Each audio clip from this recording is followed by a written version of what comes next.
Шунсы кызык, Державиннарның нәсел тамыры. Менә хәзер без монда күрәбез, аларның татарлыгы каян чыккан икән. Алар Мурза Багримның ыныклары инде барда, балалар булып чыга. Менә Мурза Багрим, шуннан соң Нарбек, шуннан да күтәрелеп китә.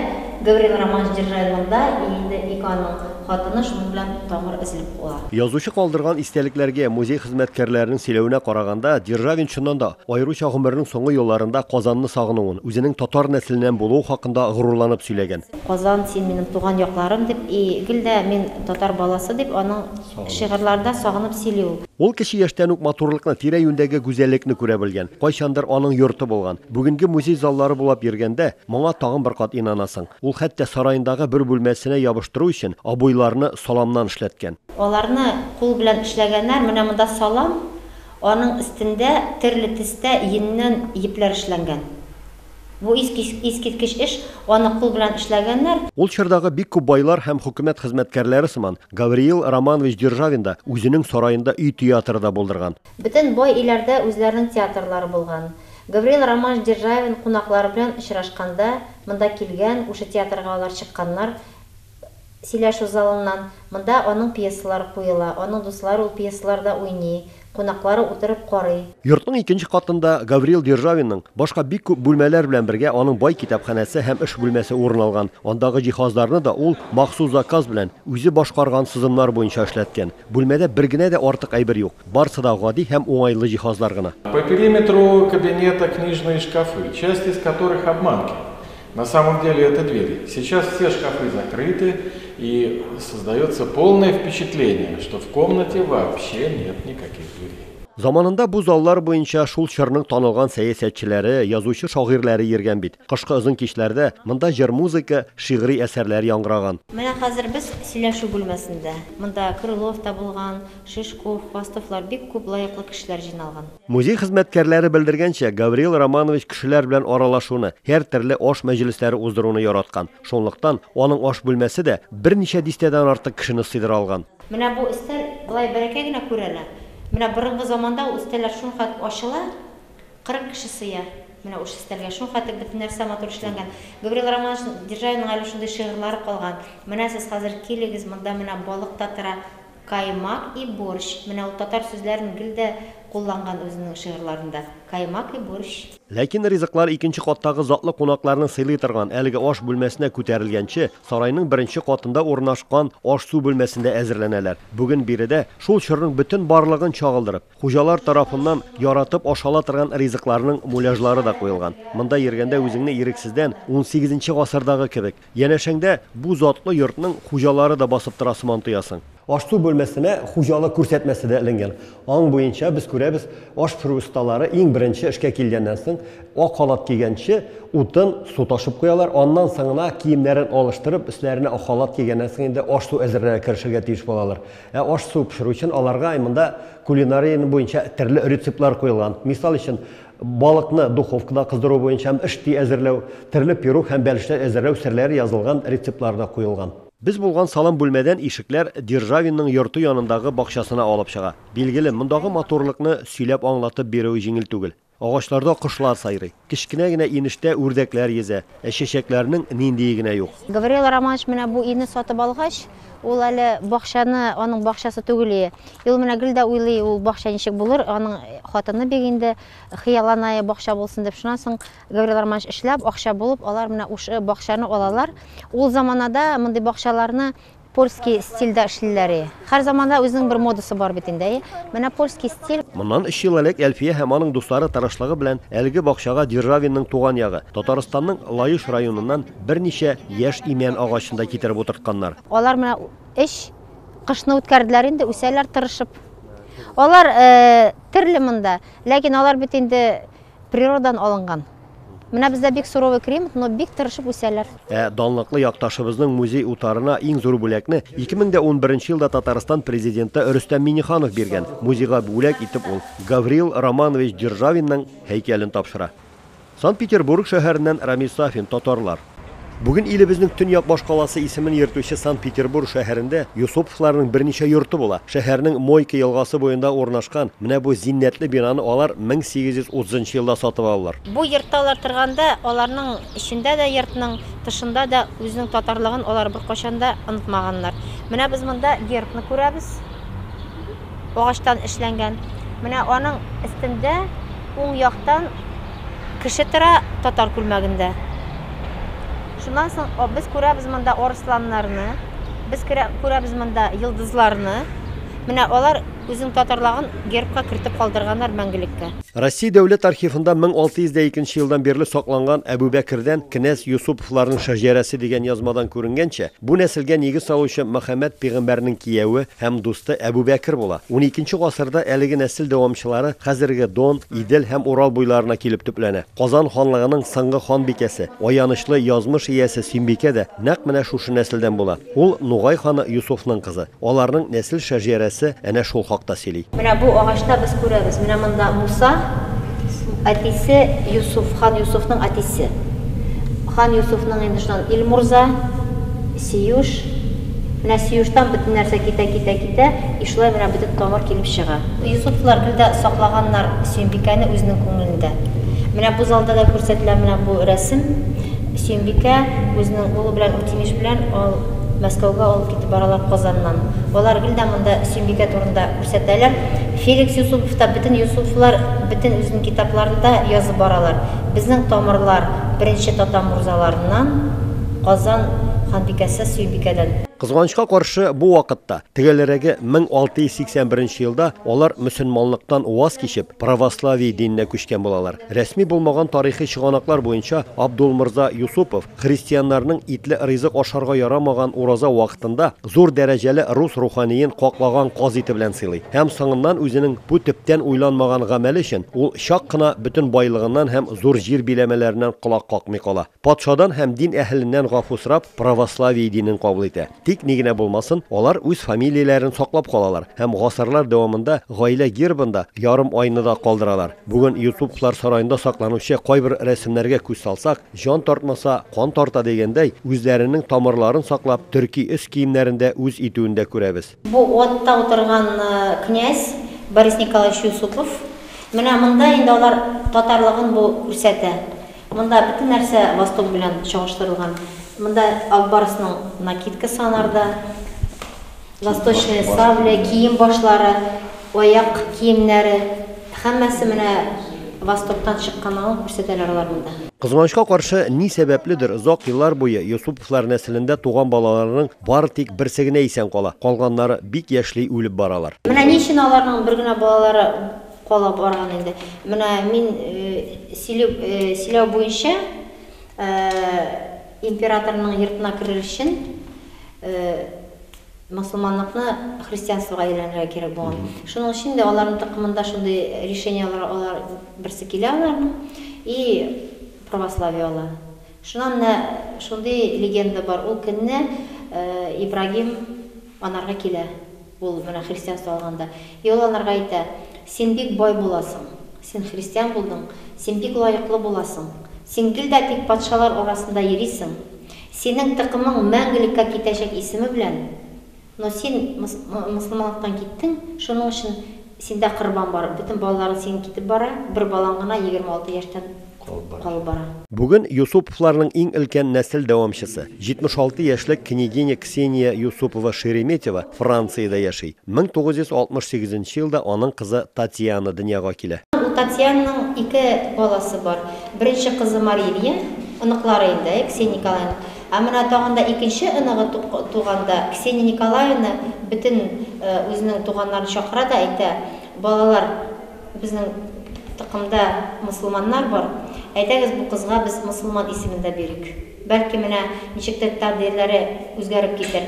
И менә алар икенче оныгына бирәләр исем Ясмин. Хәзер менә Парижда үсә Ясмин Ксения.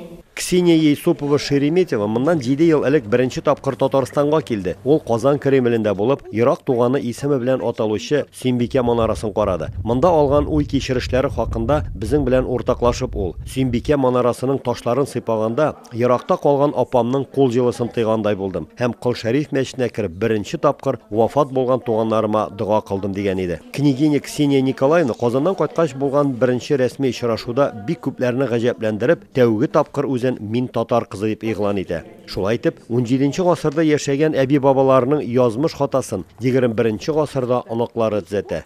Әйе, шагыйрь хаклы. Сөт калыр, ватан китәр. Санкт-Петербургтан һәм Казаннан Рамис Сафин, татарлар. Яңа гына 30 яшы тулган Илмирның әтисе Рауил Баһаутдинов матур табигатьле һәм Шишмәле Апас районы Ябалак авылыннан. Бу төбәк татар сәнгатенә байтак танылган шәхесләрне биргән як. Сара Садыкова, Фәхри Насретдинов, Фердинанд Салахов, Филсур Сафин исемнәрен атауда Апас ягының талантлар ил икәнен күрсәтә. Илмирның сөйләвенә караганда, элеккеге елларда ул әтисе белән туган якларына, җәйге ял вакларына кайтып йөргән. Кызның күңелендә кайбер хатирәләр әле бүген дә саклана. Мы поехали в Казань, в его деревню, деревня Ябалак, и мы пошли там в музей. И хранителем местного музея была рассказана такая история изумительная, что какая может быть связь между деревней Ябалак и Пушкиным.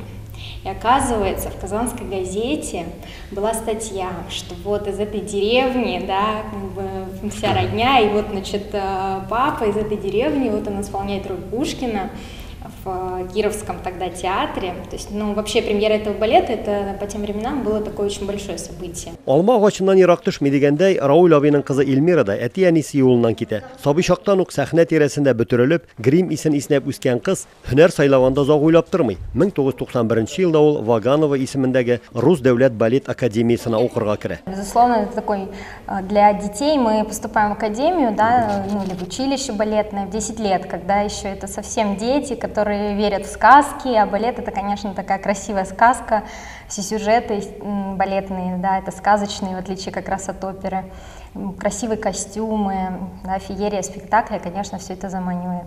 Россиядә генә түгел, бөтен дөньяга танылган академиядә укыганда ук сәләтле кызны күреп Марин театры җитәкчелеге аны кайбер спектакльләрдә уйнарга да чакыра. Шул елларда Илмира чит илләрдә үзенең беренче гастрольләренә дә бара. Илмирадан кайсы илләрдә гастрольдә булдың дип сорауга, ул җир шарының мин булмаган 3 кенә иле калды дип гаҗәпләндерде безне. Үзенең чит илләрдәге гастрольләре хакында сөйләгәндә, ул әби бабалары, әтисенең туган җире Казан, Татарстан турында да җылы тәэсирләре белән уртаклашты. Сабый чактан ук бар тик кунакка гына кайтып йөргән Казанга ул узган ел мөселман киносы фестивалендә катнашу өчен чакырылган була. Это была большая честь, мне было очень приятно, тем более, что у меня очень много родственников в Казани, я всех пригласила.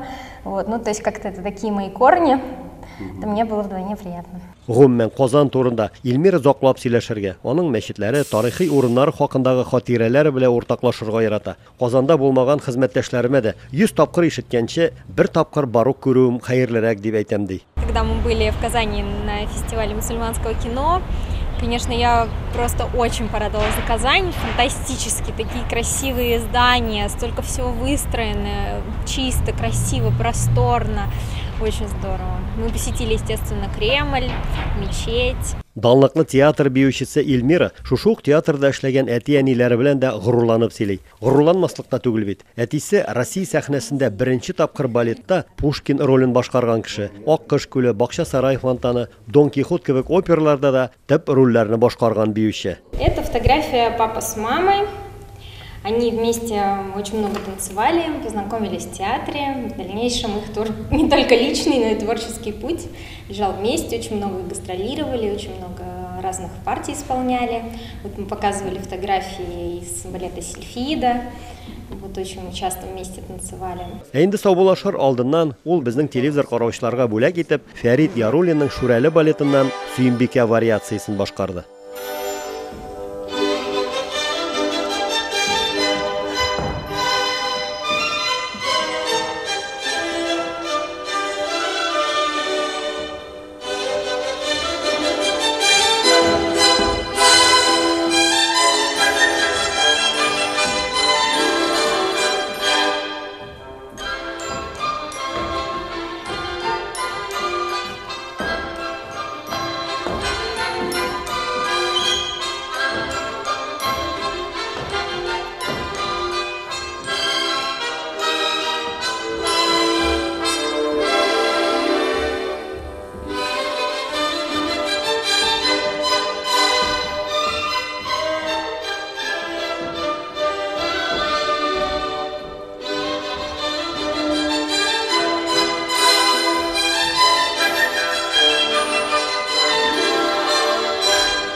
Санкт-Петербургтан Рамис Сафин, татарлар программасы. Россия патша бекәсе Екатерина II әлеге китапхананы оештыру турындагы указына 1795 елның 27 майында имзасын куя. Шул көннән башлап, анда 2 гасыр дәвамында Россиядә генә түгел, чит илләрдә дә басылып чыккан китаплар туплана башлый. Хезмәткәрләрнең әйтүенә караганда, мондагы иң борынгы китаплар грузин һәм әрмән телләрендә. Аларның китап басу эше татарларга караганда әлбәттә иртә башланган һәм 1600 еллардан башлап аларның. Инде безнең беренче китап билгеле ки 1722 елда чыккан. Илебезнең төп китапханәсендә татар язучыларының һәм галимнәренең дә байтак китапларын күрергә һәм алар белән танышырга була. Менә бу китап безнең Шиһабетдин Мәрҗәнинең шәкерте, атаклы татар галиме Хөсәйн Фәйзхановның хезмәте. Ул шит департамент внешних отношений да аның архивында материаллар, Кырымга кагылган материаллар җыя. Һәм шушы материаллар җыю нәтиҗәсендә материалы для истории Крымского ханства дигән китапны бастыра. Татар фондының иң беренче, иң иртә чыккан китапларыннан соңгы бу императрица Екатерина III-нең Русия империясы губерниялары белән идарә итү өчен оешмалар турындагы кануны. Низамнамәсе һәм тәртибе. Бу китап Санкт-Петербургта 1779 елда чыккан. Гаҗәеп тә зур гыйльми хәзинәне үзенә туплаган китап йортында безгә бөек шагыйребез Гапла Тукай үзе исән чакта басылып чыккан китапны да күргән насыйп булды. Татар фондының иң кадерле китапларыннан берсе шулай ук Габдулла Тукай әсәрләре. Менә безнең алдыбызда Габдулла Тукайның Балалар күңеле китабы. Беренче җөз'ә, беренче кисәге Казанда Харитонов типографиясы 1910 ел әле Габдулла Тукай исән вакытта чыккан китап. Әмма хәзер Азияның кулында уникаль китаплар. Ул 13 гасыр җәүһәре. Кылгалинең Кыссай Йосыф әсәренең 1839 елда чыккан басмасы һәм Шиһабетдин Мәрҗәни китабы. Безнең атаклы галимебез, мәшһүр галимебез Мәрҗәни Шиһабетдинның Мустафад әл-Әхбар фи әхвали Казан ва Болгар китабы. Бу Казан һәм Болгар хәлләре турында файдаланган хәбәрләр. Бу әсәр аның 2 томда була. Беренче том бу монда күрсәтелгән беренче томның 2нче басмасы. 13нче гасыр әдәби ядкәре Кылгалинең Кыссай Йосыф китабы. Бу Казанда чыккан һәм беренче басмасы була. 1839 елда чыккан беренче басмасы. Менә бу бик уникальный китап. Бу Юсуповларның Николай Борисович Юсупов дигән младший. Ул 19 гасырда яши. 1866-1867 елны менә ушы китапны яза. О роде князей Юсуповых. Бу китапта Николай Борисович Казан турында да бик яза. Ул тарих белән шөгыльләнә, архивларда документларны табып, хан Юсуф, безнең Казан патша бикәсе Сөембикә турында, аннан аларның тыкымнары бара. Ул барында менә монда яза. Безнең өчен бу бик кызык. Бүген китапхана киштәләрендә 40 меңнән артык татар китаплары һәм газета журналлары саклана. Санкт-Петербург шәһәрендәге Россия милли китапханәсенә элеккеге СССРның һәм хәзерге Россиянең бөтен төбәкләрендә чыгучы китаплар да бер генә дәүнәдә булса да барсы да биргә китәләр. Мисал өчен Ульяновск өлкәсендә чыккан Гакил Саировның 2 кояш китабы, Башкортстан Республикасында, Мордовия Республикасында, Чуваш Республикасында чыккан татар телендәге китаплар барсы да милли китапханәнең киштәләрендә урын алалар. Хәзер бу саклагычларда 40 миллионнан артык китап Безнең китаплар барысы да диярлек бер экземплярда. Шуңа күрә алар белән эш бары тик уку залында гына. Китаплар өйгә безнең бирелми. Революциягә кадәр император китапханәсе исемле белән аталучы бу гыйлем йортында хәтта Казанда булмаган бик борынгы китаплар да саклана. Менә сезнең алдыгызда Гали Шөкрийның Тәрхиб Рамазан китабы. Бу Рамазанга багышланган шигырьләр. Санкт-Петербургта Нур матбагасы матбагасында 1906 елда чыккан китап. Фондтагы китаплар татар язуының тарихы буенча 3 графикада була. Ул гарәп графикасы, латин графикасы һәм кириллицада. 30 елларда чыккан Яңа лифтә сыналу китабы. Латин графикасындагы роман.